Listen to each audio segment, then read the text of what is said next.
اللهم صل وسلم وبارك على سيدنا محمد وعلى آله وأصحابه أجمعين. ازيكم يا حبايب قلبي، عاملين ايه؟ يا رب تكونوا بخير.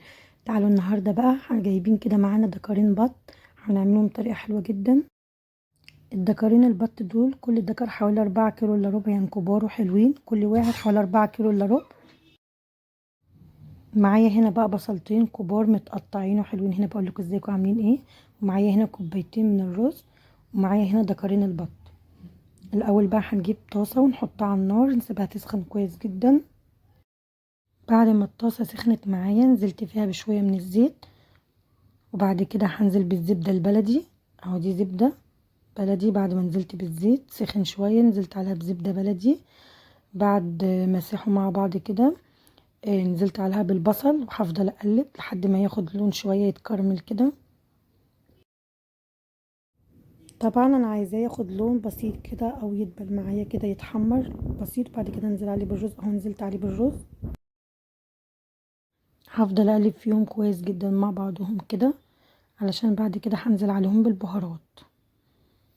طبعا هنزل عليهم بشوية من الفلفل الاسمر وشوية بهارات انا طحناها، عبارة عن حبهان وجوز الطيب وورق لورا. يبقى كده الاول نزلت بفلفل اسمر، ورق لورا، ونص معلقة صغيرة من بهارات الفراخ. وبعدين نزلت بحبة من الحبهان المطحون مع جوز الطيب. نزلت عليها بالحبهان المطحون بجوز الطيب بالورق اللورا اللي انا هطحناهم مع بعض. بعد كده حطيت عليها شويه من الميه تكون مش مغطيه الرز. بعد كده وشويه من الملح، سبتها بقى ما تستوي، وطيت عليها لما شربت ميتها وطيت عليها. بعد كده ما استوت جبت حته من الزبده حطيتها على الوش كده وقلبتها مع بعض كويس جدا عشان تديها طعم حلو. جبت معايا هنا حلتين، حطيت في الحلتين ميه وحطيت الحلتين على النار. حطيت هنا ورق لورا وهنا ورق لورا، هنا حبهان وهنا حبهان، هنا شويه فلفل اسمر وهنا شويه فلفل اسمر، وهنا حبه من البهارات اللي انا طحناها اللي هي ورق لورا على حبهان على جوز الطيب، وهنا برضو هكذا. وبدات احشي في البط كويس جدا. وبعد كده الميه هتسخن معايا، هنزل بالبط في الميه كده. انا هنا بحشي في دكر البط، هحشيه واقفله كويس من تحت. بعد كده هنزل بيه في الميه اهو، هفضل احشي فيه. طبعا الرز مستوي معايا شويه نص سوا كده اهو. حشيت دكر البط ونزلت بيه في الحله دي. طبعا الحته اللي في الدكر دي كانت مفتوحه من فوق، يبقى كده حشيت اول دكر حطيته هنا، وتاني دكر حطيته هنا. هنا حطيت طماطميه كبيره، وهنا طماطميه كبيره. هنا حطيت بصلايه كبيره قطعتها، وهنا بصلايه كبيره قطعتها. طبعا قطعتها قطع كبيره لانها لسه يعني ايه هتتهري مع البط من كتر الغليان وكده.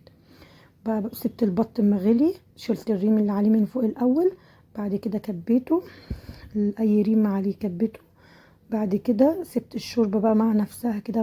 طبعا جبت سكينه وفضلت اغزغز فيه من جميع الجوانب عشان اتاكد ان هو استوى كويس جدا.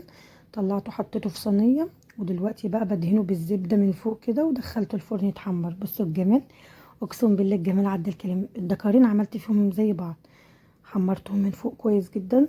وبعد كده رحت قلبهم على الوش التاني وحمرتهم برضو، حطيت زبده. يبقى جبت الدكارين بعد ما استوى حطيتهم في صينيه، كل واحده في صينيه، ودهنتها زبده من فوق ودخلتها الفرن. لما خدت وش تحمير قلبتها الناحيه التانية ودهنتها على الناحيه التانية برضو. بصوا بقى الجمال، اقسم بالله الجمال عدى الكلام. اهم حاجه يا حبايب قلبي ما تنسوش تعملوا لايك للقناه وسبسكرايب للقناه عشان يوصل لكم كل جديد. اهم حاجه يا حبايب قلبي اللايك عشان بيرفع من الفيديو. جربوهم بالطريقه دي هتعجبكم جدا، طريقه سهله وبسيطه. وقبل كده عملت لكم البط بالبرتقال، ان شاء الله المره الجايه هعمله لكم برده بطريقه تانية. اهم حاجه يا حبايب قلبي ما تنسوش تعملوا اللايك وسبسكرايب للقناه عشان يوصل لكم كل جديد. بحبكم يا احلى ناس في الدنيا. مع السلامه حبايب قلبي.